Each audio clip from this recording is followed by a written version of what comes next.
Artinya apa? Saya ulang lagi, kata ilham itu berasal dari bahasa Quran, bukan dari bahasa kitab saudara. Lo kok nggak peduli? Kok nggak peduli? Kok nggak peduli? Artinya apa? Kamu nggak bisa jawab. Lah kok jadi saya yang kamu tanya, Bung? Kata ilham itu makanya kamu nggak ngerti artinya. Hei, kata ilham itu adalah kata yang berasal dari Quran, bukan berasal dari kitab. Saya nggak peduli berasal dari apa. Aku tanya artinya kok kamu nggak bisa jawab kok. Lah, lucu apa artinya ilham? Kalaupun saya jelaskan kata ilham, apa hubungannya dengan agamamu? Hah? Aku cuma minta dijelaskan, aku udah peduli. Saya kalau menjelaskan kata ilham, apa hubungannya dengan agamamu? Wong kata ilham itu dari agama saya. Kata ilham tapi ngomong aja. Kasihan kali, Bah.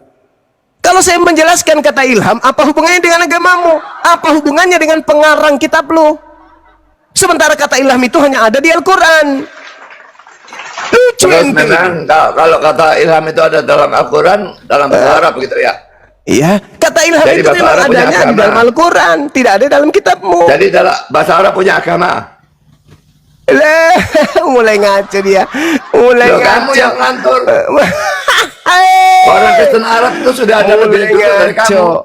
Saya bertanya kepada saudara sebagai pendeta senior yang tidak pernah pintar, pendeta senior yang tidak pernah punya ilmu sama sekali, itu Anda. Saya tanya kepada saudara. Saya tanya kepada saudara. Saya tanya. Tolong tunjukkan di mana Paulus menerima ilham. Bukti bahwa kata ilham itu memang ada di Bible. Kamu jelaskan dulu itu kata hanya ilham, ada di terjemahan kitab saudara. Kamu nggak ngerti kata ilham itu apa? Lucu. Aduh, lucu saudara ini. Sudah tua, ilmunya masih begitu-begitu aja. Gimana dong? Gimana dong? Makanya jawab dulu. Apa? Kalau kamu nggak jawab, aku yang nggak jawab. Iya, saya kan bertanya sama Anda nih. Tolong jawab dulu pertanyaanku. Loh, ilham itu apa? Soalnya dari kata kenapa Anda yang bertanya kepada saya? Kalaupun saya menjelaskan kata ilham di dalam Al-Quran, apa hubungannya dengan Paulus, dengan Lukas, Markus, Matius, Yohanes, pengarang-pengarang ini? Apa hubungannya coba? Ayo, apa hubungannya? Sedangkan kata ilham itu hanya ada di Al-Quran, tidak ada di dalam Bible. Ya, apabila tidak ada dalam saya barusan dalam terjemahan Alkitab Indonesia, ya itu terjemahan di Indonesia karena mengutip dari Quran. Contoh saya kasih. Fa'alhamaha fujuraha wa taqwaha.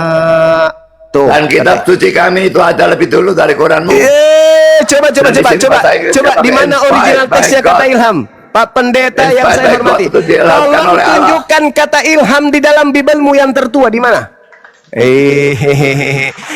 Bible tertua di Indonesia itu di abad ke-17. Ngapain aku pakai bahasa kalau terjemahan dalam bahasa Indonesia, Pak Budi, itu di abad 17 paling tua. Al-Qur'anku di abad ke-7. Ini dalam bahasa aslinya. Nah, coba saya mana ilham di situ? Mana ilham di situ? Inspired itu ilham artinya. Lah punya kamu juga diterjemahkan Quranmu kan? Tidak ada. Al-Quran saya jelas. Fa'alhamaha. Quranmu juga diterjemahkan. Kenapa kitab kami tidak boleh diterjemahkan? Fa'alhamaha. Ilham. Dari kata ilham. Fa'alham. Lalu dia mengilhamkan kepadanya jalan kejahatan dan ketakwaan. Fa'alhamaha fujuraha wa taqwaha. Ayo. Tidak ada Paulus mendapat ilham. Tidak ada. Lukas, Markus tidak ada mendapat ilham. Mau terima atau tidak terima, suka-suka kamu. Ya Anda yang punya agama seenak kamu yang tidak menjawab, mengambil kata ilham seenak perut, padahal tidak ada di original teksnya kata ilham. Oleh karena itu tidak layak Anda mengatakan kitab Anda itu berasal dari ilham. Kenapa? Karena ilham tidak ada di Bible. Mereka menulis kitab Anda itu cuma hasil penyelidikan dari diri mereka sendiri, bukan dari ilham. Begitu. Ilham itu pendeta. apa kamu tidak tahu? Pendetaku Ngomong yang tentang baik ilham. hati. Ayo Oke. jawab pertanyaanku, ilham itu apa? Kalau Anda tanya saya seperti itu, nanti Tanya, kalau saya jelaskan jawab dulu, ilham itu apa? ada hubungannya dengan Paulus nggak kira-kira? Aku tidak peduli. Ya Jawab nggak dulu peduli, saya pertanyaanku. juga nggak mau. Enak Ya namanya aja. sudah. Ya sudah, enak aja mau menipu di sini. Twih. Menipu apa ini? Menipu apa? Anda Apa menipu lah? dengan mencoba mengambil kata ilham yang tidak ada dasarnya di Bible. Belum sadar? Jangan batu dulu. Masih sadar? Belum sadar? Anda mencoba Nah. menipu kami. Semua yang diilhamkan Tuhan. Pret! Yang aku katakan Sejak itu kebenaran. kapan Kamu Bible yang itu menipu. ilham, Pak Budi? Sejak kapan Bible itu ilham? Sejak kapan? Sejak dituliskan. Nenekmu kiper. Kalau dia ditulis itu seperti orang mencatat berita, orang-orang wartawan mengumpulkan berita, itu bukan ilham namanya, tuyul. Enak Memang aja. bukan goblok. Emosi dia.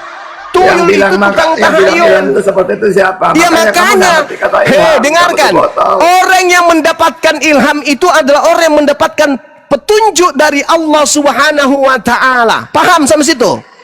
Sedangkan Salah, Paulus mendapatkan bukan itu. petunjuk Kalau dari salah, mana? kami. Hei, makanya jangan kau mencuri istilah Islam. Bedanya kata wahyu Kau dan kata pakai ilham, kamu istilahmu tidak tahu, sendiri, wahai saudaraku Budi Asali, pendeta kucluk yang sudah tua tapi nggak pernah Makanya pintar. kamu goblok itu, kamu tak tahu bedanya Goblok. wahyu dengan Kalau kau ilham. pintar, kau jangan pakai Jangan istilah kejabrut saja Islam. kamu tuh lah. Saudaraku, kalau kau pintar, jangan kau pakai istilah Islam. Jangan.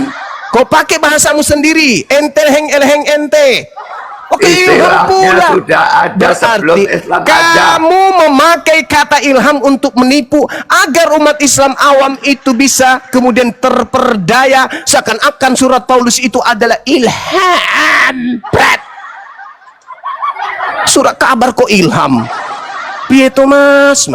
Saudaraku Budi, saya menghargai Anda sebagai Kamu pendeta nggak ngerti senior. katanya ilham Tapi dan ilmu wahyu, Anda tahu itu saya bedanya. tidak hargai. Ngomong. Saya menghargai Kalau Anda mau- sebagai mau pribadi ngomong yang itu tua, yang harus ngerti seorang dulu yang apa yang dihargai, diomong. Jangan tapi asal saya jeplak tidak aja mulut menghargai kamu itu. ilmu Anda yang nonsen itu. Yang tidak ada Kamu dasarnya yang itu. nggak ngerti apa-apa tentang Alkitab kami. Saudara yang tidak mengerti Jangan tentang kitab Anda ngebacot sendiri. pada. Nih, saya buktikan. Coba Anda tunjukkan kata ilham di dalam original teks kitab lo. Loh, Bang, ilham itu bahasa Indonesia sudah aneh.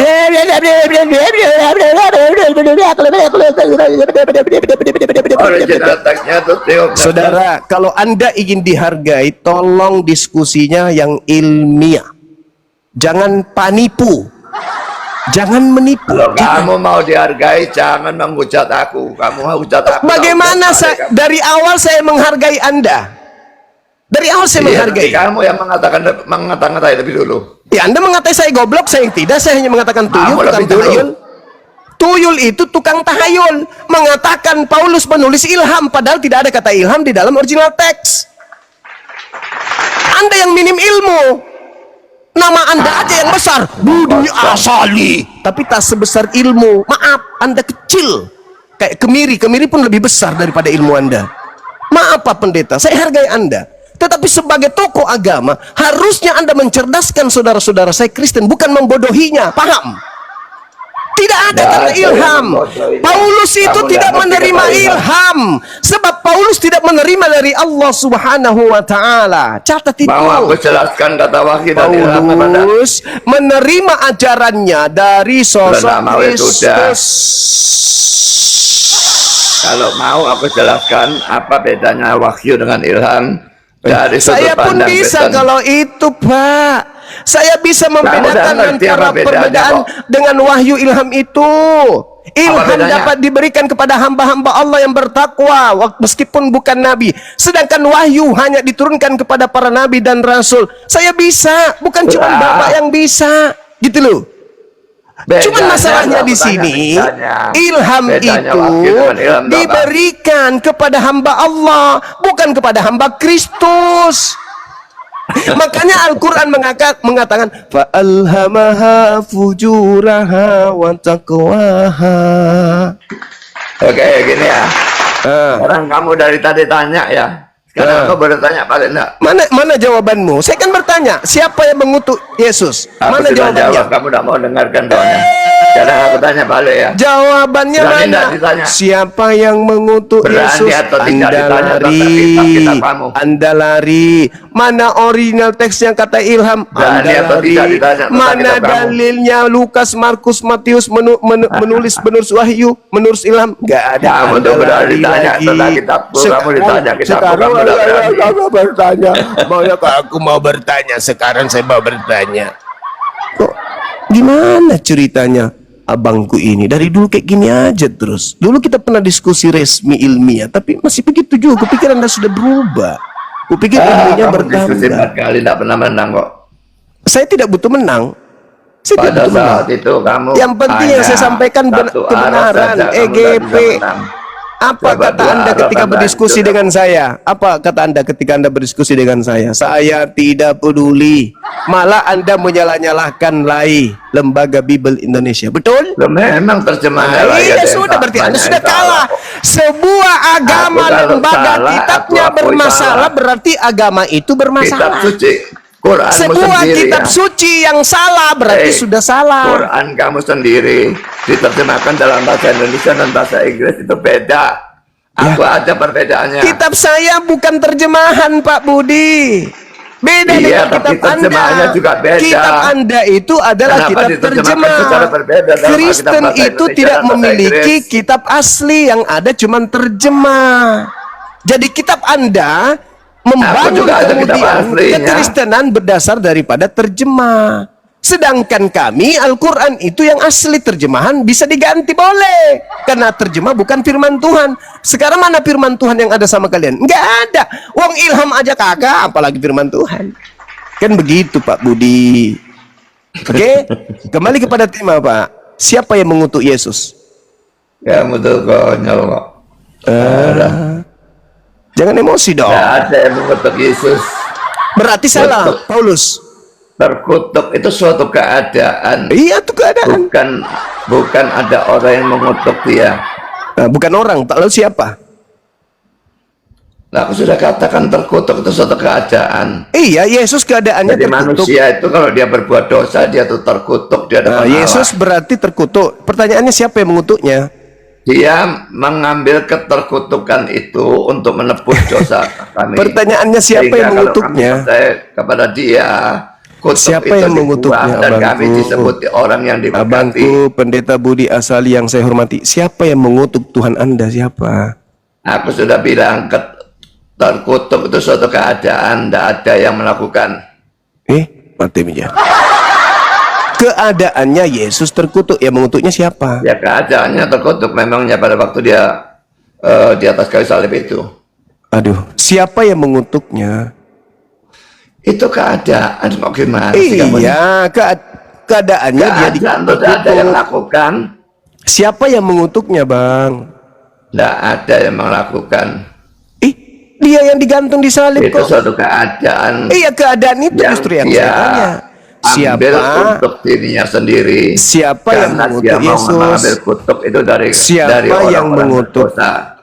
Siapa yang mengutuknya, Bang? Sampai dia dikatakan mati dengan jalan kutuk. Siapa yang mengutuknya? Aku satu orang ini repot saja Oh, nggak bisa Anda membodohi saya. Saya bukan jemaat Anda. Jemaat Anda boleh, saya bukan. Sebab ada tertulis, terkutuklah orang yang digantung di atas tiang salib. Kamu memang Siapa yang digantung? Jemaatku, kamu Yesus. cocok saja di anak sekolah minggu di gerejaku. Nah, kesombong boleh, iblis juga begitu. Sebab ada tertulis, terkutuklah orang yang digantung. Nah, sekarang pertanyaan saya, siapa yang digantung? Yesus. Siapa yang mengutuknya? Sudah aku jawab, terkutuk itu keadaan. Ya justru itu keadaannya, dia terkutuk. Sebab dia mengambil kutuknya orang Kristen. Orang Kristen inilah yang harusnya dikutuk Tuhan. Tapi Yesus mengambil kutuk itu untuk dirinya. Pertanyaannya, adakah Tuhan mengutuk Yesus? Tidak ada kan? Betul? Karena aku kasih contoh ya. Di atas gunung, puncak gunung, katakanlah Gunung Semeru itu dingin. Dingin itu suatu keadaan. Ya. Siapa yang melakukan dingin itu? Yang melakukan dingin, yang melakukan dingin. Yang melakukan dingin. Jawab ayo. Yang melakukan dingin ya orang yang naik ke atas ke gunung itu. Orangnya nggak usah naik ke atas, di atas sudah dingin kok. Loh, Kamu itu iya. gimana kalau Siapa jawab? yang melakukan dingin? Makanya Siapa keadaan itu siapa tidak yang ada melahirkan melakukan. keadaan Itu suatu keadaan. agar dirinya dingin? Itu maksudnya. Siapa yang melakukan keadaan supaya dirinya terkutuk? Ya Yesus. Pertanyaannya adalah siapa yang melahirkan dan mengadakan situasi kondisi dingin? Ayo. Orang IQ tidak naik ke jongkok, gunung, pantaslah gunungnya sampai sudah dingin. bengkokan begini masih Kristen. Karena Anda tidak menggunakan otak. Sekarang permasalahannya adalah yang dikutuk Tuhan adalah pelaku dosa. Yang mengutuk Tuhan, yang dikutuk pelaku dosa. Itu kodrat itu. Itu kodrat. Tuhan mengutuk pelaku dosa. Nah, sekarang Yesus ini dikatakan mati dengan jalan kutuk. Siapa yang mengutuknya? Sedangkan Tuhan mengutuk hanya pelaku dosa. Yesus bukan pelaku dosa. Lalu kalau dipaksakan yang mati itu adalah Yesus, yang mengutuknya siapa? Kutuk itu ada karena ada yang mengutuk dan ada yang dikutuk. Yang dikutuk Yesus, yang mengutuknya siapa? Kalau Anda mengatakan Yesus tidak dikutuk, lalu yang dikutuk siapa? Kristen. Kristen dikutuk, tapi ada Yesus menggantikan itu. Oke. Sekarang kalau Yesus yang mengambil alih kutukan tersebut, pertanyaannya sederhana. Siapa yang mengutuk Yesus? Tidak ada jawab, itu keadaan. Kalau keadaan itu tidak ada yang melakukan. Tidak ada yang Kamu melakukan. harus ada dingin itu. Tidak ada. Coba saya tanya kepada teman-teman. Saya tanya kepada teman-teman di bawah. Anda mute dulu. Anda mute dulu. Saudaraku Pak Budi Asali yang saya sayangi, Anda mute dulu. Saya tanya teman-teman yang ada di YouTube dan ada di bawah. Apakah ada yang melakukan penyaliban? Ada. Apakah ada yang disalib? Ada. Itu bukan keadaan saja, tetapi keadaan di mana kutuk ini harus ada pelaku dan harus ada yang dikutuk. Apakah tergenapi? Ada yang mengutuk, ada yang dikutuk. Saya tanya di bawah. Apakah keadaan tersebut betul-betul terjadi di mana ada yang disalib dan yang disalib ini kata Paulus adalah orang yang dikutuk? Ada kan? Ada nggak? Ada. Keadaan itu ada. Membuat dingin di atas bukit di Gunung Semeru. Keadaan dingin tidak ada yang merasakan ketika tidak ada yang naik ke Gunung Semeru. Dingin bisa dirasakan, keadaan dingin di atas Gunung Semeru bisa dirasakan, dingin itu ada ketika ada orang yang naik ke atas. Bisa diadakan dan dirasakan kutuk itu ada ketika ada yang tergantung di atas tiang salib. Pertanyaannya, adakah yang naik ke atas tiang salib? Ada atau tidak ada? Ada. Namanya siapa? Yesus. Lalu siapa yang mengutuknya? Siapa yang membuat Gunung Semeru menjadi dingin? Tuhan. Siapa yang membuat Yesus yang digantung ini menjadi terkutuk? Tuhan. Jujur aja, napa nggak usah lilit lidah. Jadi yang mengutuk Tuhanmu itu Tuhan Bapa. Siapa yang menciptakan keadaan kutuk itu, Bang? Tuhan Bapa kan? Ulangan 21 nomor 22 23. Tanya juga siapa yang menciptakan udara dingin di atas gunung itu? Ya Tuhan. Tuhan ciptakan gunungnya, bukan keadaan dinginnya. Jadi yang menciptakan keadaan dingin itu siapa? Udara dingin siapa yang menciptakan? Loh, makanya aku tanya kamu kok. Iya, Kok kamu tanya segala aku sesuatu, baca Yohanes 1 nomor 3, segala sesuatu diciptakan, diadakan oleh Dia. Tuhan yang mengadakan cuaca dingin. Ulangan 21 nomor 22 23, Tuhan yang mengutuk orang yang mati di atas tiang salib. Waduh, umur boleh senior abang. Nggak tapi mungkin umur ulangan sangat itu bisa hukuman salib. Pada zaman Musa itu tidak ada hukuman salib. Kamu ngawur. Siapa yang mengadakan salib itu? Salib belum ada dalam zaman BL. Ulangan 21 yang dikutip oleh Paulus ini siapa yang buat? Saya atau Paulus? Kan Itu Paulus yang mengutip. Ulangan 21, 22, 23. Iya, Paulus yang mengutip kan? Iya. Nah, sekarang menurut Ulangan 21 yang dikutuk sampai mayatnya dinajiskan itu siapa? Yang mengutuk di situ siapa? Itu keadaan.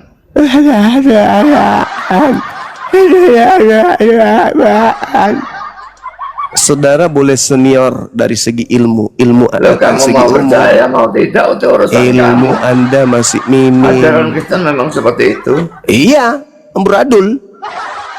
Oh iya, kamu sekarang boleh saja ucap nanti kamu pada pengadilan akhir zaman, Yesusku yang jadi hakim, kamu akan kencing-kencing. Nenekmu kiper. Kita bahas itu boleh? Siapa yang dihakimi Yesus boleh?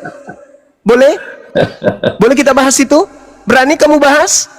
Bahas Kalau apa? Kristen lah yang akan menjadi korban penghakiman Yesus. Boleh? Kita buktikan?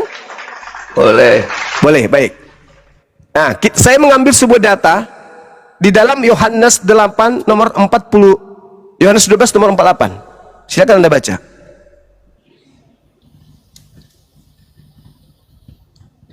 Ini ending dari kedatangan Yesus di akhir zaman. Silakan. Oh, kamu yang beri ayat ya, kamu yang baca. Oh, saya baca. Oke, saya baca. Barang Yohanes siapa berapa itu? menolak aku. Ini ucapan Yesus nih, bukan ucapan Yohanes 8. Yohanes 12 nomor 48. Barang siapa menolak aku dan tidak menerima perkataanku, dia sudah ada hakimnya, yaitu firman yang telah kukatakan. Itulah yang akan menjadi hakimnya pada akhir zaman. Ya. Oke? Tolong tunjukkan di mana perkataan Yesus, firman yang Yesus pernah katakan ketika dia datang penginjilan, dia akan mengusir orang-orang yang memanggilnya dengan panggilan alaihis salam. Tolong. Yesus pernah mengatakan di dalam Matius 7, pada hari terakhir nanti aku akan mengusir orang-orang yang memanggilku Tuhan, Sudah bernubuat pakai kuno, namaku. itu senjata itu sudah kuno, sudah kuhancurin dari dulu. Ini dasarnya ini. Ini 21 sampai 23 itu bicara tentang nabi palsu. Lihat konteksnya. ini dasarnya. Ini dasarnya ini. Ini dasarnya ini. Barang siapa menolak aku dan tidak menerima perkataanku, ia sudah ada hakimnya. Mana hakimnya? Hakimnya adalah firman-firman yang pernah aku katakan ketika aku datang di tengah-tengah kaumku Bani Israel. Salah satunya adalah firmanku mengusir orang yang memanggil aku Tuhan, bernubuat, mengusir setan, bermujizat pakai namaku.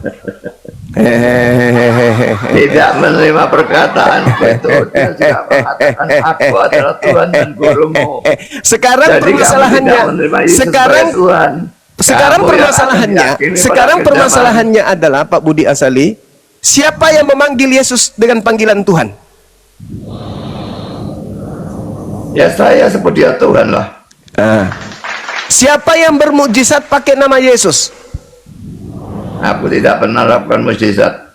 Siapa yang bernubuat mengusir setan pakai nama Aku Yesus? tidak pernah bernubuat. Islam atau Kristen? Kristen.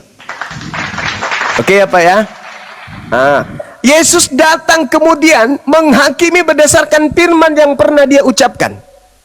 Oke? Ya. Nah, sekarang berdasarkan firman yang dia pernah ucapkan, yang memanggilnya Tuhan yang akan diusir, betul? Dia mengatakan aku dan Bapa adalah satu. Kamu percaya? Kamu terima apa enggak? Masalah generasi. Dia mengatakan aku dan Tunggu Bapa adalah dulu. satu. Kamu Ini terima berbicara apa enggak? mengenai penghakiman, Pak. Bukan berbicara mengenai yang lain. Penghakimannya, Kamu yang tidak menerima perkataan dia. penghakimannya Aku mau mengusir orang yang memanggilnya Tuhan, betul? Yalah, kalau mau debat pakai timer kamu. Lalu aku ngomong kamu potong. Kalau mau debat pakai timer di Zoom, aku tantang kamu di Zoom. Betulkah Yesus di hari penghakiman Berani atau tidak akan debat di mengusir? Zoom? Sabar. Kamu Betulkah hanya Yesus di hari berani kalau kamu penghakimannya bisa dia melindas kata-kataku mengusir orang-orang karena yang suaramu memanggilnya lebih keras. Tuhan? Jawab. Aku tantang kamu debat di Zoom kalau berani. Sudah berapa kali saya Debat di Zoom bukan di TikTok. ada berapa kali abang ini Dan tidak debat di Zoom. Udah berapa kali ya bang ini? Udahlah bang, kalau cuma modal iman, yakini saja, kalau kamu percaya dapat itu saja. apa habis sih kamu? Aduh sudahlah, Anda akan Pakai mempermalukan diri Anda moderator, sendiri. pakai timer. Pertanyaan Berani apa, saya, apakah betul Yesus akan ya, menghakimi kan orang-orang yang udah. memanggilnya Tuhan? Kalau kamu dapat di Zoom dengan timer dan moderator, kamu Apakah betul Yesus akan mengusir orang-orang yang memanggilnya Tuhan? justru kalau tidak percaya Tuhan, kamu masuk neraka. Apakah Yesus mengusir orang yang memanggilnya Tuhan?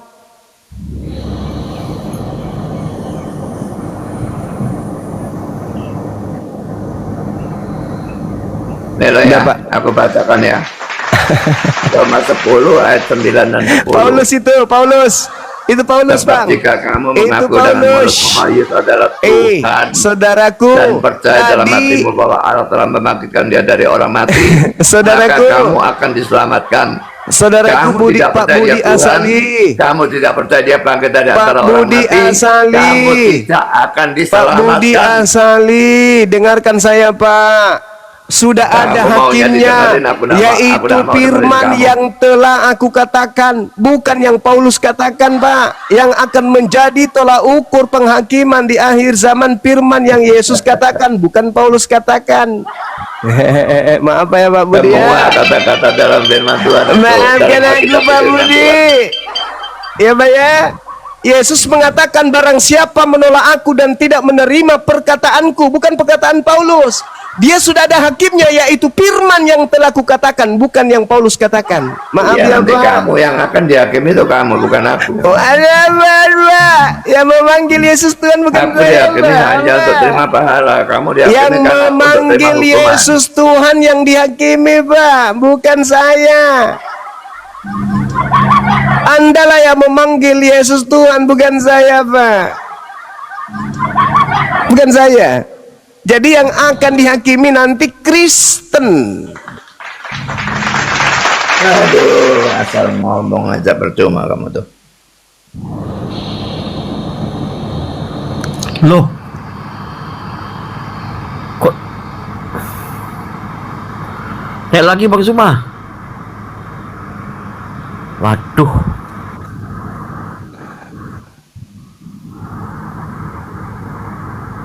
Moderator cek. ya lanjut Bang. Moderator kick saya kenapa? Enggak kepencet lagi tuh.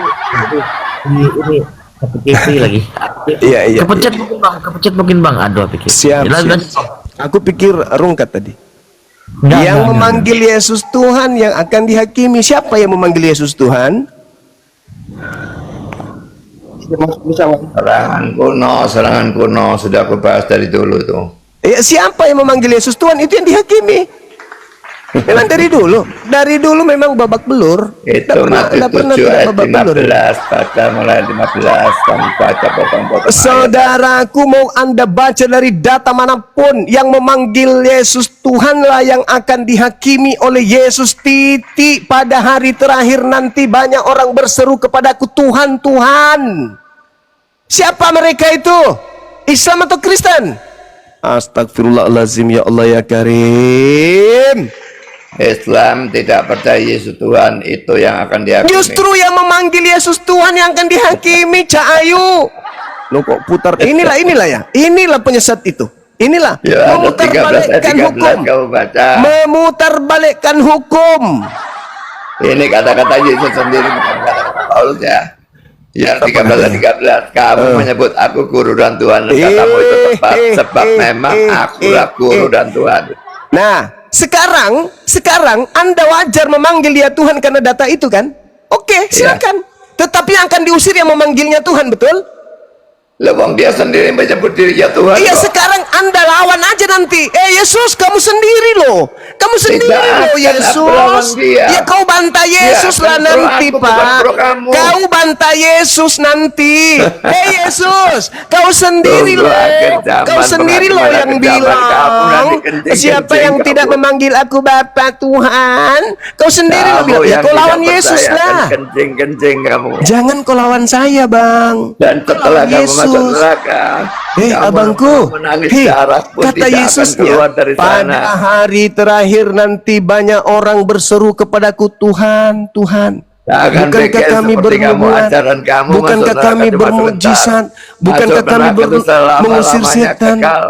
Gimana orang ini? Itu akan menjadi nasibmu kecuali kamu bertobat. Sekarang Yesus mengatakan, pada hari terakhir nanti banyak orang akan berkata kepadaku, Tuhan, Tuhan, bukankah kami bernubuat, mengusir setan, bermujizat pakai namamu? Pada saat itulah aku Yesus akan berterus terang kepada mereka, enyahlah daripada aku, kalian semua adalah pembuat kejahatan, aku tidak mengenal kalian. Enyahlah daripada aku, kalian semua pembuat kejahatan, aku tidak mengenal kalian. Enyahlah daripada aku, kalian membuat kejahatan, aku tidak mengenal kalian. Dipotong Itu ayatnya. siapa Pak Budi Ayatnya Asale? dipotong.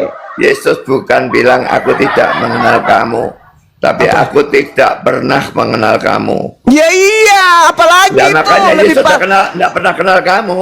Emangnya saya Ya, memanggil dia kenal aku. Tuhan? Memang saya bernubuat pakai namanya? Emang saya mengusir setan pakai namanya? Pret! Sorry lah, dok. Ya itu pekerjaan karisteng. Yesus datang akan mengusir karisteng karena hanya karisten yang memanggil Tuhan, bernubuat, mengusir setan, bermujizat pada hari terakhir. Itu siapa itu? Islam atau Kristen? Aduh Pak Budi, lemah kali ilmumu kawan. Kupikir kamu itu menghindar dari saya Makanya aku tantang kamu daripada Zoom. Nah, Berani kamu apa enggak? belajar. Kupikir aku kamu tantang kamu menghindar daripada dari Zoom, berani saya itu karena kau belajar. Ini kamu bacot terus, aku nggak ada kesempatan ngomong. Ya, sekarang Kamu saya kalau bertanya. berani daripada Zoom, Saya pakai timer. bertanya artinya Aku memberikan tantang ruang kamu kepada daripada saudara. Zoom, berani apa tidak? Sekarang Kamu Anda pengecut yang kamu. menjawab. Nih pertanyaannya. Kamu tuh Siapakah pengecut. yang di akhir zaman mengaku memanggil Yesus Tuhan, Aku bermujizat, berani mengusir daripada setan manapun. dan bernubuat pakai nama Daripada Yesus? Zoom. Itu siapa? Siapa? Ini Aku giliran yang menjawab. tantang seadanya orang Silakan. Islam debat Zoom dengan aku, dengan moderator dan timer. Aduh, abangku. Ayo seadanya orang Islam Ilmu siapapun. Anda itu mau Ustaz, diskusi mau di kiai, Zoom, mau apa dah sukanya. diskusi di YouTube, diskusi di pohon pinang, di bawah pohon tomat, ilmu Anda tetap itu. Tidak bertambah. Ini cuma alasan Anda aja karena sudah malu di depan orang banyak ini. Kamu Pada nggak berani hari debat di terakhir, Zoom.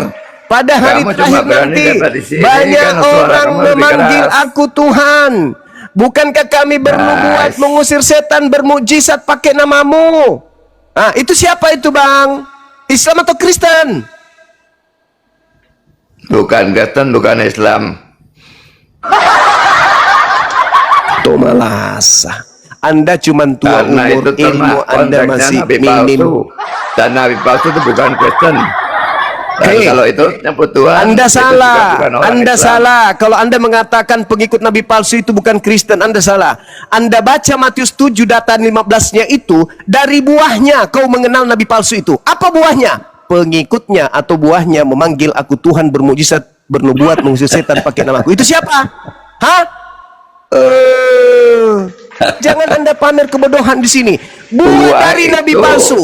Buah dari itu Nabi palsu. pemutusan Bisa setelah kamu lihat orang itu percaya. siapa dia memanggil aku Tuhan, bernubuat pakai namaku, mengusir setan pakai namaku. Itulah buah-buah Cobalah. dari Nabi palsu itu. Pertanyaannya, Nah, siapa kalau yang berani melakukan debat di buah Zoom, tersebut? kalau nggak berani, nggak Di usah. Islam atau di Kristen, Pak? Aku turun aja lah. nggak ada Buah-buah gunanya. itu di Islam atau di Kristen, Pak? Hah? Dari buahnya kau dapat melihat mereka. Hah? Buahnya apa? Memanggil aku Tuhan, bermujizat, bernubuat, mengusir setan pakai nama. Itu buah itu di mana? Di gereja apa di masjid? Pret. Kalian cuma terlanjur Kristen aja. Andai saja kalian itu tertuntun dengan baik belajar Bible, Anda akan datang mencium tangan Bang Suma. Terima kasih Bang Suma, Anda telah mengeluarkan saya dari jalan kesesatan. Apa Anda pikir hanya karena dengan modal tua, modal lebih dulu, kemudian belajar Bible, membaca Bible, bukan belajar, membaca Bible, modal karena lebih dulu memegang Bible, modal karena pernah Anda sekolah teologi, lantas Anda merasa lebih pintar dari kami ini. No, kalian pegang Bible, misinya ada. Apa itu? Perpuluhan. Kedua, misinya adalah membebaskan manusia dari hukum-hukum Tuhan, supaya manusia itu lebih tertarik. Kenapa? Karena manusia itu kecenderungan kepada kemaksiatan.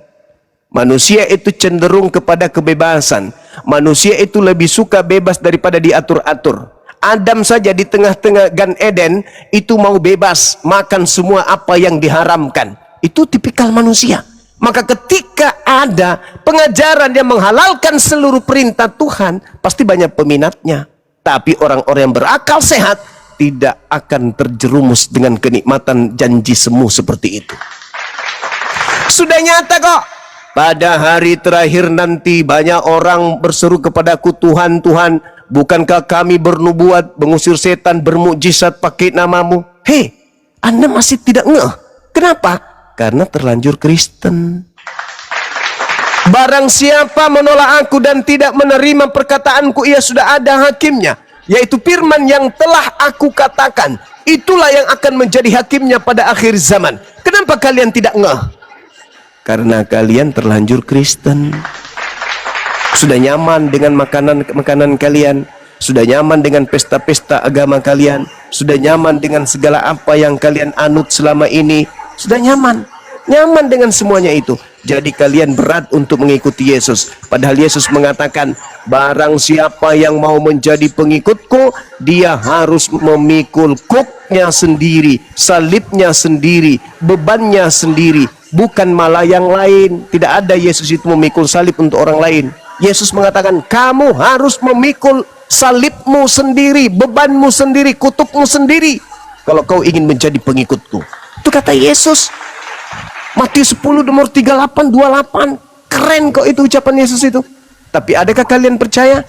Tidak, hanya angin lalu masuk di kuping, keluar di hidung. Itulah kalian. Lama Kenapa? kali, Karena terlanjur Kristen.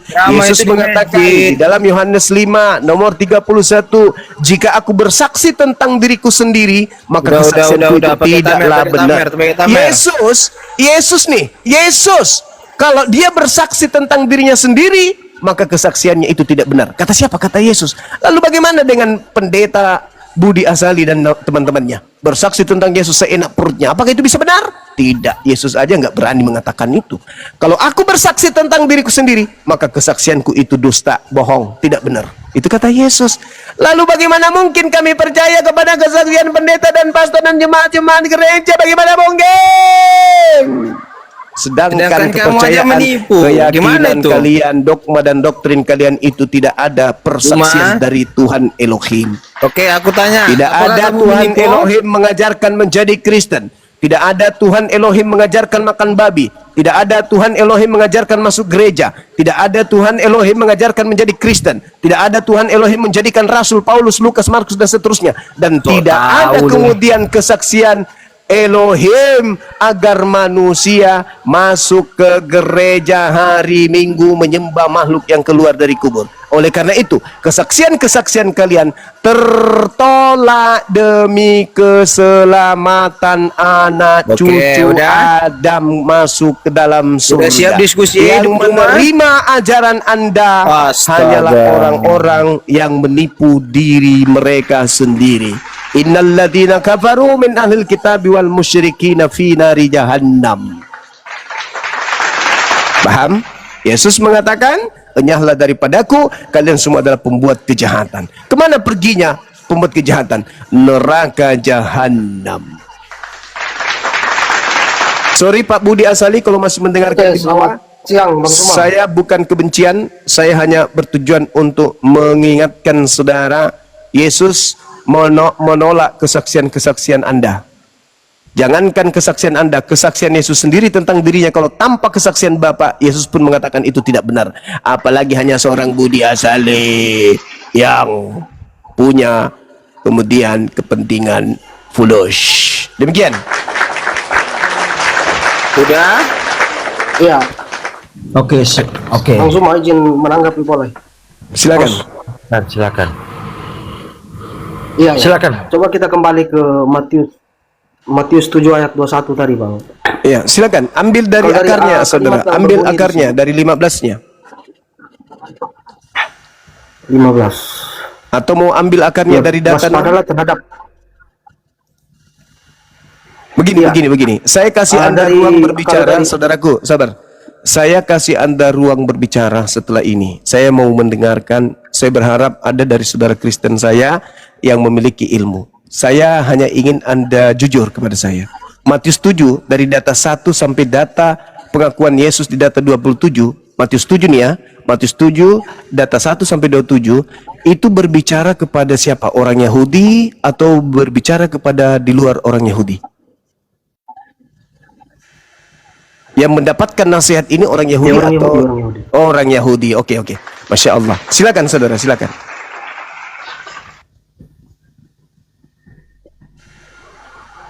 Iya, kalau dari pemahaman saya soal dari kalimat yang tertulis di sini ini, pada hari terakhir banyak orang akan berseru kepadaku, Tuhan, Tuhan, bukankah kami bernubuat demi namamu? Artinya tidak semua. Jadi orang yang bernubuat demi namamu, mengusir setan demi namamu, dan melakukan mujizat demi namanya saja yang masuk di ayat ini. Sedangkan kami kan tidak melakukan ini semua. Jadi orang yang memanfaatkan nama Tuhan untuk kepentingan tertentu itu yang kena ini ayat ini. Sementara Iya. kami tidak jelas sekali punya ayatnya. Bukan setiap orang yang berseru kepadaku Tuhan, Tuhan akan masuk ke dalam kerajaan surga, melainkan dia yang melakukan kehendak Bapakku yang di surga. Kan gitu, Bang? Ya, betul ya? Sekarang Sekarang kan di sini kan koma kan, Bang? ya. Itu kan satu Sekarang kalimat itu. Yang panggil Yesus Tuhan, Tuhan. ya. Terus dia sampaikan, bukankah dia mau pamer kebolehannya kepada Yesus kan? Nah, jadi yang melakukan satu paket itu yang kena. Jadi kami yang tidak melakukan mujizat, bernubuat demi namanya itu kan tidak kena. Oke. Tidak kena di ayat ini. Oke, tidak kena. Artinya dalam satu agama itu pasti ada saja yang miring itu, Bang. Oke. Tidak semuanya di jalan yang benar. Oke, baik. Tapi Anda lupa, melainkan mereka yang melakukan kehendak Bapakku. Sekarang atas kehendak siapa Anda menyembah Yesus?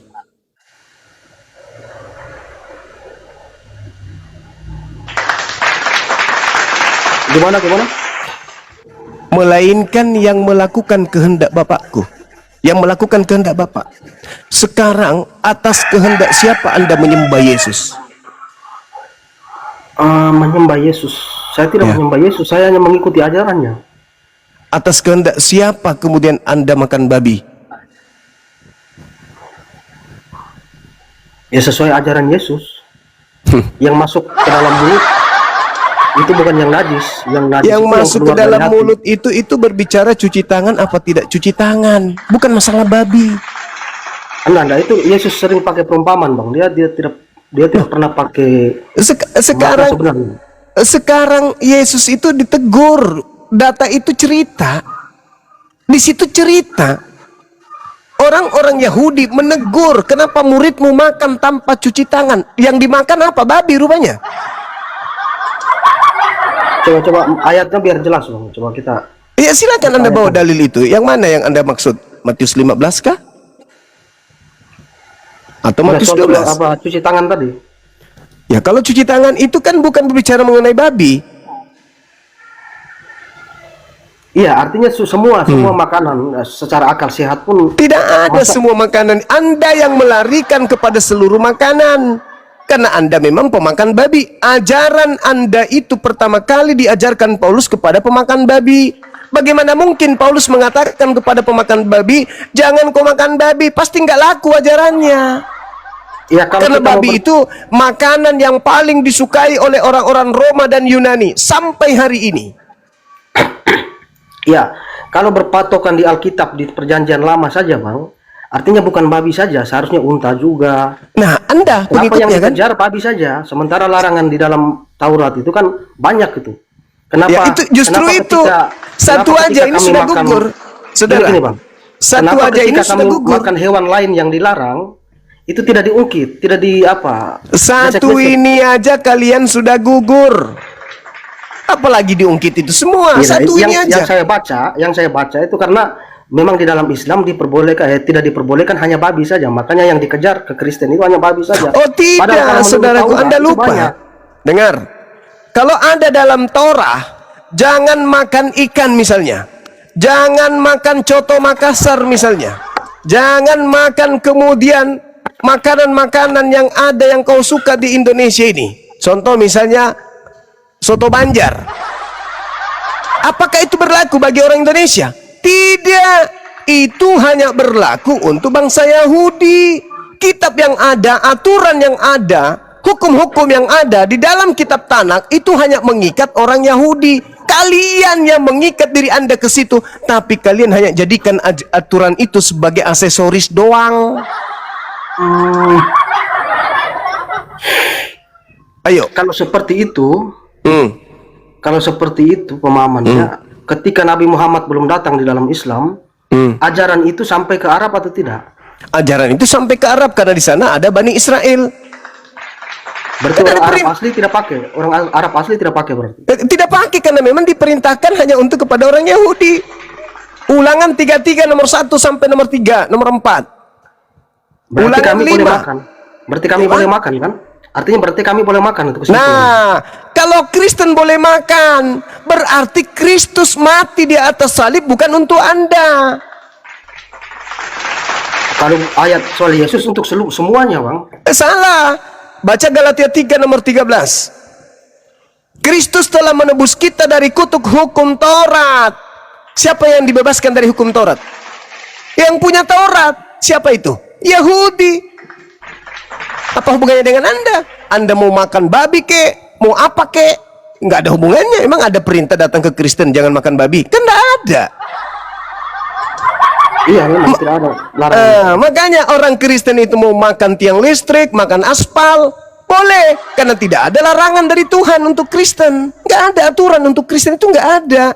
Makanya tadi Matius 7 itu, saya bertanya, Anda sadar nggak ini perintah untuk siapa? Ini nasihat untuk siapa? Untuk Yahudi. Berarti Yahudi, dikatakan dalam data sebelumnya nomor 6-nya, jangan kamu memberikan barang yang kudus. Apa barang kudus itu? Taurat. Kepada anjing. Berarti Taurat tidak boleh diberikan kepada non-Yahudi. Jangan kamu melemparkan mutiaramu kepada babi. Mutiara itu apa? Injil. Berarti tidak boleh kepada babi diberikan Injil itu. Iya, karena gini, tidak semua Yahudi, Bang. Tidak semua Yahudi. Karena Berarti fakta orang sekarang, Yahudi dilarang memberikan Taurat, barang kudus, dan juga pengajaran Injil kepada di luar Yahudi. Iya, soal Matius tadi itu tidak semua Yahudi, karena faktanya sekarang Yahudi tidak percaya Yesus kan? Mesias saja tidak, apalagi Tuhan. Betul. Tapi kan jelas Yesus sendiri mengatakan bahwasanya dia diutus hanya kepada domba yang sesat. Kalau domba tidak menerimanya, ya itu derita mereka. Tapi yang pasti dia diutus untuk dirinya sendiri, untuk kaumnya sendiri, bukan untuk kita. Yesus itu untuk kaumnya sendiri. Kalian ini kenapa? Kalau Abraham itu tidak diutus kepada siapa-siapa. Abraham hanya dinobatkan sebagai bapak para nabi. Adapun berarti perintah aturan yang yang- datang kepada Abraham itu untuk keturunannya secara turun-temurun, bukan kepada bangsa lain. Oh ya, kalau Abraham boleh, Yesus jangan ya. Maksudnya? Abraham perintah kan yang untuk disampaikan ke Abraham Abraham boleh diikuti. untuk keturunannya, Yesus untuk kaumnya. Jangan Anda bantah dalil. Coba tunjukkan kepada saya dalilnya. Yesus diutus untuk seluruh bangsa. Ya itu ketika dia mau diangkat ke surga. Itu Kristus lain, Bang. Itu bukan Yesus. Waduh, itu yang tertulis yang kami percaya seperti itu. Nah, sekarang Kalau meskipun dibelokkan lagi ya, bagaimana? meskipun tertulis begitu, yang tertulis dan penulisnya ini kan bukan pengikut Yesus. Coba Anda lihat. Anda lihat ketika Yesus berkata, segala firman yang engkau berikan kepadaku telah aku sampaikan. Apa endingnya? Ketika murid-muridnya kemudian telah menerima segala firman itu, mereka percaya bahwa engkaulah yang telah mengutus aku. Murid-murid setelah menerima segala firman yang Yesus sampaikan kepada muridnya, mereka percaya Yesus itu rasul. Segala firman loh. Nah, sekarang permasalahannya adalah masih adakah firman yang Yesus belum sampaikan sebelum terjadi penyaliban? Segala firman telah aku sampaikan. Itu belum terjadi penyaliban, belum masuk di kubur, belum ada di Pulau Patmos, belum ada ketika ke Damsyik, belum ke Ananias. Segala firman sudah tamat duluan. Berarti yang datang kepada Markus, Matius, Lukas, yang datang kepada Paulus ini siapa? Ya bukan Yesus. Ya, sebentar Bang. Kalau pertanyaannya apakah firman sudah disampaikan sebelum penyaliban? Iya. Nah, kemudian setelah dia disalibkan dan mau diangkat ke surga, dia perintahkan supaya pergilah ke seluruh bangsa untuk sebarkan firman. Berarti masih ada firman dong. Berarti itu firman baru. Berarti masih ada firman. Itu perintah. Berarti ada firman baru. Begini Bang, itu perintah. Tidak semua Ya, ucapan firman Yesus baru. itu kan firman semua kan? Ya firman Enggak, baru itu berarti. perintah. Enggak, itu perintah kepada murid-muridnya supaya ajarkan ke seluruh dunia apa yang telah Saudaraku, diajarkan. Kan begitu. Saudara, Yesus dalam Yohanes 12:49, aku tidak berkata-kata dari diriku, apa yang aku katakan adalah apa yang difirmankan untuk aku sampaikan dan aku katakan. Iya, Nah, artinya bahwa tidak semua ucapan Yesus itu kan firman semua, Bang. lah, Yesus sendiri mengatakan Yohanes 14:24, segala firman yang keluar dari mulutku bukan dari aku, tetapi dari Dia yang telah mengutus aku. Berarti Iya, apa yang artinya, kalau dia mengajar soal apa firman itu baru bisa dikatakan firman. Terus kalau tiap hari dia komunikasi dengan orang kan bukan firman itu. itu perintah loh. Ketika di Matius 10 nomor 5 nomor 6, Yesus berpesan kepada ke-12 muridnya agar jangan ke bangsa lain, melainkan pergilah kepada domba-domba yang hilang dari umatku Israel. Itu perintah. Nah, cakupan dari perintah ini kepada ke-12 muridnya, semuanya telah disampaikan. Pergi. Ini, itu. Semua sudah disampaikan. Lalu kemudian, tiba-tiba saja ada yang muncul dari tanah, mengaku Kristus, pergilah ke seluruh dunia. Jadi itu firman baru. Karena kenapa? Firman yang datang kepada Yesus sudah dia tamatkan bahwa murid tidak boleh ke bangsa lain, melainkan hanya kepada bangsa Israel saja. Titik. Selesai perkara. Tiba-tiba saja muncul, keluar dari kubur, di Pulau Patmos, ada kemudian di Damsyik. Ini siapa ini? Kok banyak firman baru? Maka Yesus sudah menyatakan kepada muridnya, waspadalah agar kalian jangan disesatkan, sebab akan datang banyak penyesat memakai namaku dan berkata, akulah Kristus, akulah Mesias. Mereka akan menyesatkan banyak orang. Titik. Itu nasihat Yesus.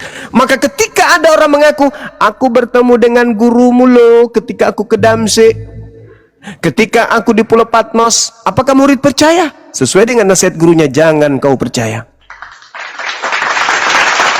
Nah, itu tidak ada kaitannya dengan itu. Kalau peringatan Yesus kan bahwa waspadalah akan datang banyak yang mengaku sebagai Kristus kan. Sementara Paulus bukan mengaku sebagai Kristus, tapi dia bertemu atau mendengar suara Kristus. Jadi beda itu. Ketika dia mengatakan bertemu, tapi tidak ada tanda-tanda, ketika Yesus ditanya oleh muridnya, guru, apa tanda kedatanganmu? Nah, Yesus mengatakan apa? Kalau aku yang datang, aku akan nampak di tengah langit. Semua manusia akan melihat aku. Itu terjadi nggak kepada Paulus? Ya, karena di situ Paulus hanya mendengar suaranya saja. Nah, itu tanda apa itu? Kalau cuma suara, siapa yang pernah kasih tanda begitu? Yesus.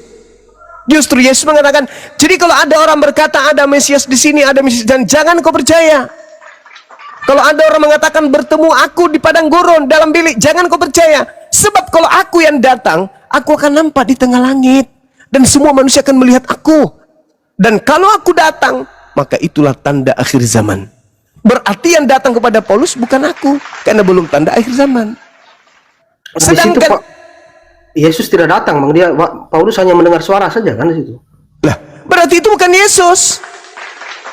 Ya, cara Tuhan bertemu nabinya kan begitu, tidak menampakkan. Saudaraku, Yesus sudah ditanya, apa tanda kedatanganmu? Jadi yang datang kepada Paulus itu bukan Yesus. Itu dia tidak datang, dia hanya bersuara saja dari tempat. Oh, berarti iblis dong. Ya tidak lah. Kan cara Tuhan bertemu nabinya kan begitu kan, menyampaikan Ya firman. itu Tuhan, ini bukan Tuhan, ini Yesus.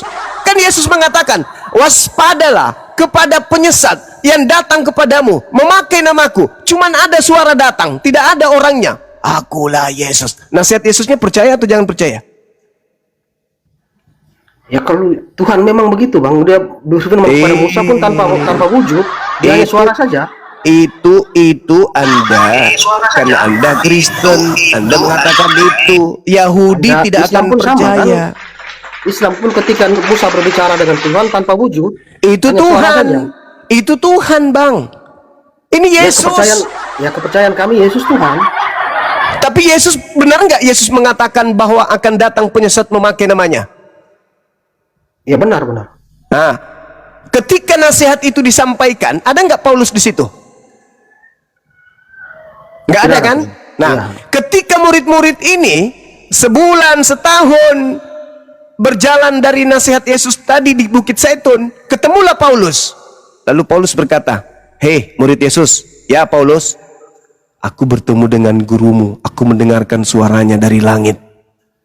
Bahwa dia Yesus yang datang kepadaku dan membimbing aku menuliskan 13 kitab. Menurut Yesus kepada muridnya ini, kalau ada orang berkata bertemu dengan Mesias, apa itu bentuk jasad, bentuk suara atau apapun itu, percaya atau jangan percaya? Jangan percaya. Kalau bertemu kalau mengaku bertemu kan. Sementara Paulus tidak bertemu, dia hanya mendengar suara seperti Musa. Nah, sekarang bagaimana Anda bisa mengatakan kalau itu Yesus? Ya kalau pertanyaan seperti itu, Allah pun bagaimana kita tahu dia Allah kalau tidak ada wujudnya seperti Musa? Ya sudah, itulah kesesatanmu saudaraku. Itulah kesesatanmu.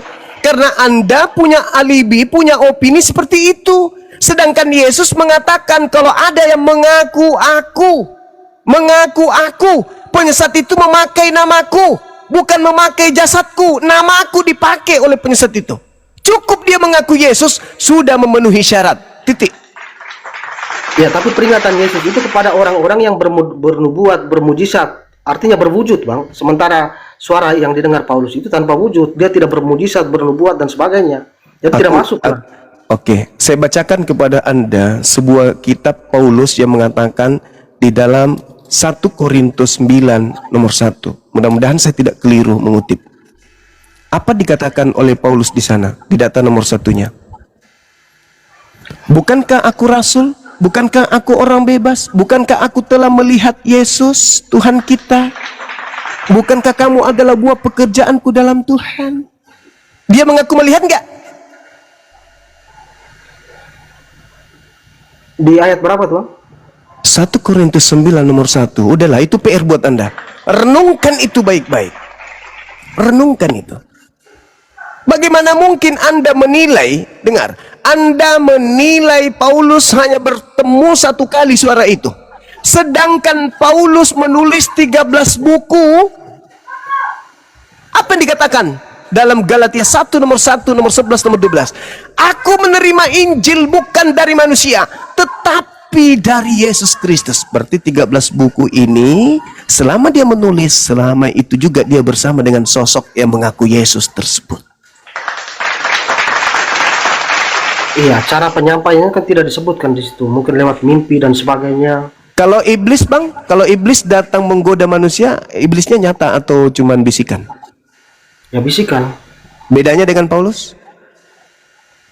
Ya itu sama juga dengan cara Allah. Kadang dalam mimpi.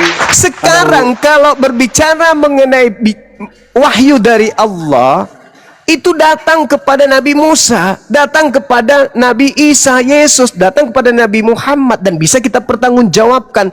Sekarang ada pengajaran. Ketika Anda mengatakan kami menerima pengajaran Paulus, oke. Tapi apakah tidak ada batu sandungan di situ? Ketika Yesus berkata, bla bla bla bla bla bla bla, waspadalah kepada siapa? Penjahat, pembuat kejahatan, memakai namaku. Apabila ada orang berkata bertemu dengan aku. Dan apakah Anda tidak melihat bagaimana Paulus membantah ajaran Yesus? Habis-habisan ajaran Yesus itu dibombardir oleh Paulus. Apakah Anda sadar itu? Sederhana nih. Saya kasih kunci. 13. Saya kasih kunci, Abang. Matius 5 nomor 19. Barang siapa yang meniadakan hukum Taurat meskipun yang paling terkecil, lalu mengajarkan kepada orang lain, maka dia akan menempati tempat terhina. Tetapi, kata Yesus, tetapi barang siapa yang tidak meniadakan dan mengajarkan seluruh perintah-perintah yang ada di dalamnya, maka dia akan menempati tempat tertinggi. Tapi apa kata Paulus? Tidak ada orang yang dibenarkan karena melakukan hukum Taurat. Kata Yesus, siapapun orang yang melakukan hukum Taurat, melakukan perintah-perintah yang ada di dalamnya, maka dia akan menempati surga yang tertinggi. Kata Paulus, no, tidak ada orang melakukan hukum Taurat itu bisa selamat. Tidak ada keselamatan karena menjalankan hukum Taurat.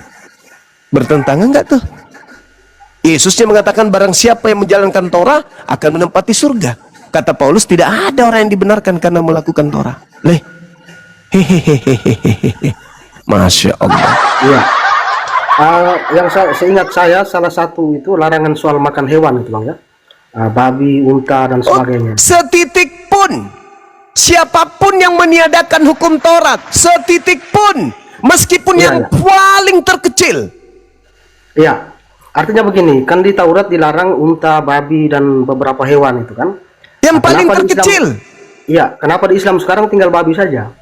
Hukum Taurat itu untuk kaum Bani Israel, Caayu. Nih, tak kasih dalil ya. Tak kasih dalil supaya Anda itu ngeh. Di dalam Ulangan 5 dikatakan dari data nomor 1 sampai seterusnya. Apa yang dikatakan dalam kitab tersebut? Musa memanggil seluruh orang Israel. Orang Israel berkumpul dan berkata kepada mereka, dengarlah hai orang Israel. Israel, ketetapan dan peraturan yang pada hari ini kuperdengarkan kepadamu supaya kamu mempelajarinya dan melakukannya dengan setia. Tuhan Elohim kita telah mengikat perjanjian ini dengan kita di Horeb. Bukan dengan nenek moyang kita Tuhan mengikat perjanjian itu, tetapi dengan kita. Kita yang ada di sini pada hari ini, kita semua yang hidup masa ini. Oke? Jadi bukan kemudian kepada orang yang jauh dari sana. Kemudian di dalam Ulangan 33, apa kata Musa di sana? Jelas sekali. Berbahagialah engkau yang inilah berkat yang diberikan Musa hamba Elohim itu.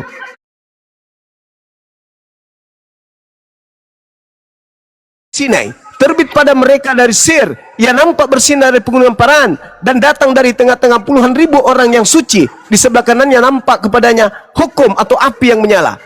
Sungguh ia telah mengasihi umatnya. Semua orang yang kudus di dalam tanganmu lah mereka. Pada kakimu lah mereka duduk menangkap sesuatu dari firmanmu. Musa telah memerintahkan hukum Taurat kepada kita, suatu milik bagi jemaat Yakub.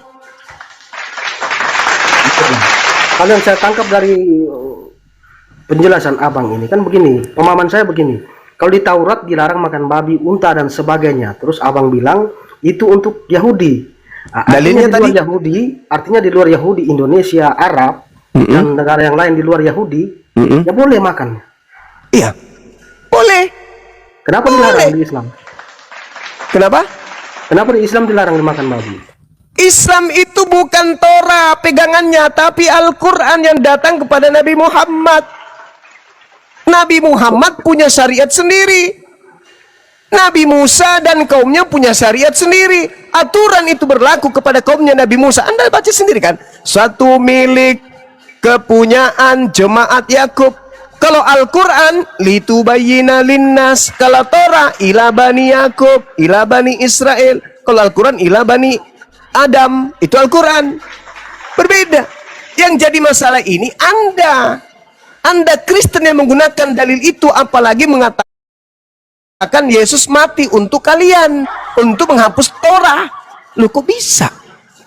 Ada apa Yesus mati untuk menebus kalian dari hukum Torah, sementara Torah itu bukan untuk kalian?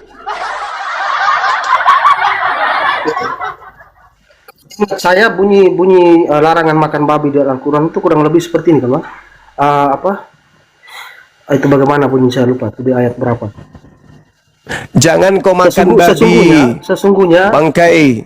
Nah, terus sesungguhnya yang dilarang bagimu itu hanya babi saja.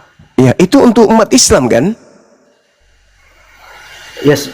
Artinya bahwa semacam ada perbaikan di situ, ada ayat yang dirubah di Alkitab sebelumnya sehingga di situ Loh, Allah kok menekankan dirubah? Jangan bukan dirubah. di Al-Quran, bukan di Al-Quran. Jangan dirubah. Aturan yang datang kepada Nabi Musa itu berlaku untuk kaumnya Nabi Musa. Aturan yang datang kepada Nabi Muhammad itu berlaku kepada seluruh umat manusia.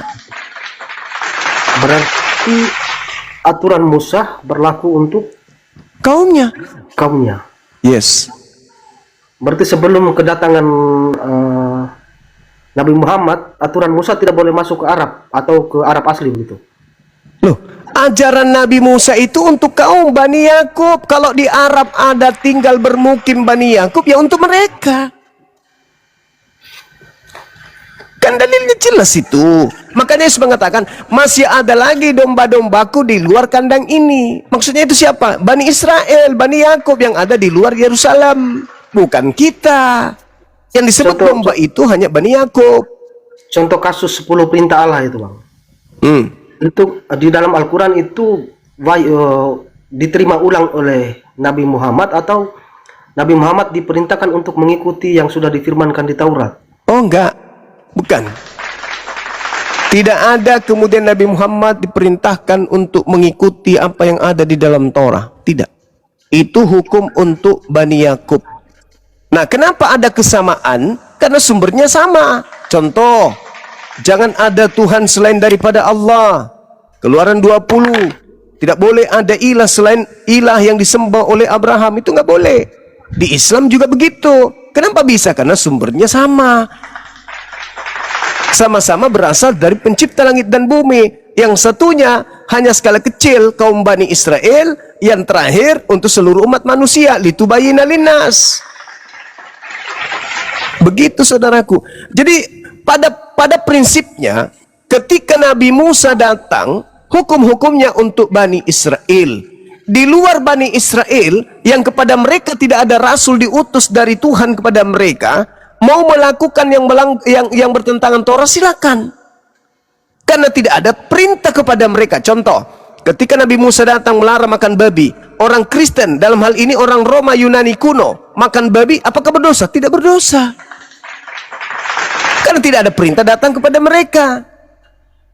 Tapi ketika datang Nabi Muhammad diutus bukan hanya satu kelompok, tapi seluruh umat manusia, termasuk kepada penerima Torah. Penerima Torah itu setelah datang Nabi Muhammad, maka yang berlaku adalah Al-Quran, bukan Torah lagi. Kenapa? Karena hukum yang muncul terakhir adalah untuk seluruh manusia. Makanya dikatakan, ya ahlal kitab qad ja'akum rasuluna yubayyinu lakum. Wahai ahli kitab yang dulu ada Torah padanya, ada Injil padanya, sudah datang rasulku kepada kalian membawa Al-Quran.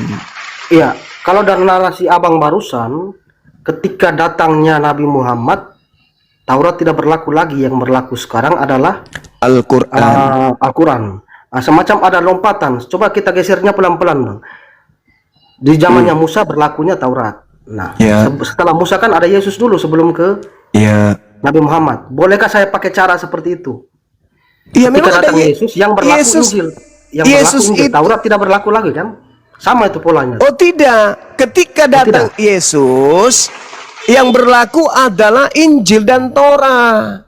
Makanya ketika Al-Quran mengatakan Nabi Isa datang menghalalkan sebagian, betul, Yesus menghalalkan sebagian. Apa itu? Yesus sudah bisa kemudian dan muridnya melakukan kegiatan pada hari Sabat.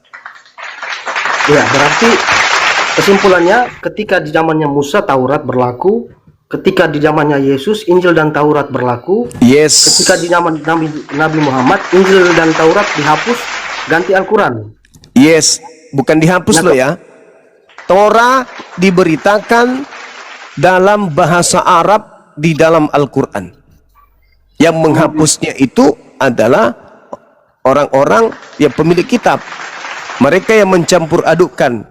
Al-Quran datang sebagai kitab penuntun terakhir. Padahal di Al-Quran diperintahkan untuk mengikuti yang ada di Taurat, Mila Ibrahim.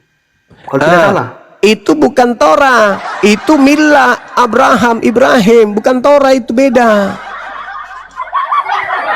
Terus informasi tentang pengajaran Ibrahim itu didapatnya dari mana tuh, Bang?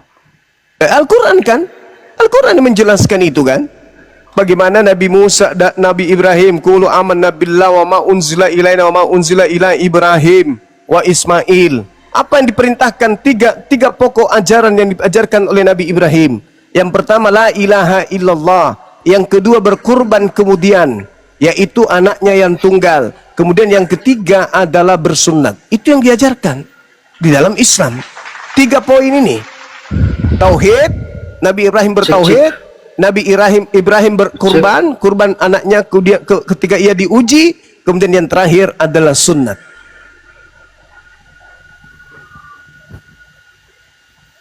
Cik. Ada suara, Bang. Oke, saya 5 menit lagi untuk izin ibadah. Ya, lanjut.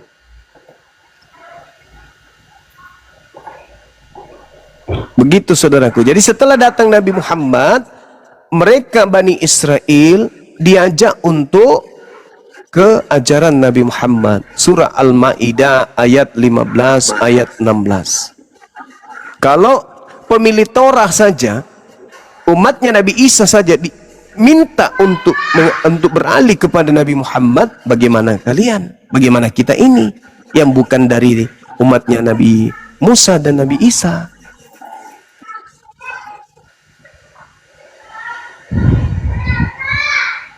Yang kalian pertahankan ini kan bukan ajaran Nabi Musa. Yang kalian pertahankan ini kan bukan ajaran Nabi Isa. Yang kalian pertahankan ini adalah ajaran orang Roma Yunani. Itu jelas itu. Bukan, kami ikut Yesus. Oh, salah ente. Mengikut Yesus itu Bukan, Yahudi. itu Roma. Loh, sekarang yang mengajarkan kamu Natalan siapa? Yesus. Yang mengajarkan kamu ibadah Minggu siapa? Yesus. Udahlah. Dinda, saya Kami kan pamit ikut dulu dia. ibadah. Ya terserah mula, suka-suka mula, Bang. Silakan Dinda, Dedi dan yang lain silakan diarahkan dulu, saya asar dulu sebentar. Jangan kabur lah Dinda. Tidak, saudara. Bang Martin, Ya belum makasih udah diskusi kau udah dengan baik. kabur. Lanjut dulu. Ya jangan kabur Oke, ya. Siap. Bang. Masa mau kabur setelah halus dari tadi dia.